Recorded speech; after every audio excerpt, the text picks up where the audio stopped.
Earthquakes can strike without warning, causing immense devastation. Understanding the risks and knowing how to prepare can save lives.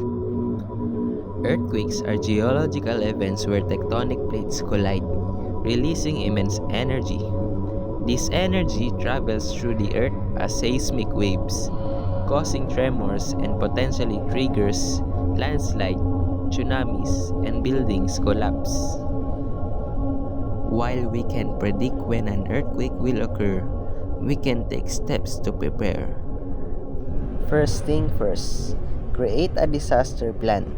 Identify evacuation routes, designated meeting points, and essential supplies. Second, secure your home. Fasten furniture and heavy objects to prevent injuries, like bookshelves and tables.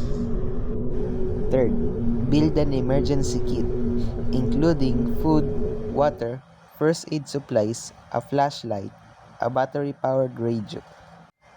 Fourth, stay informed.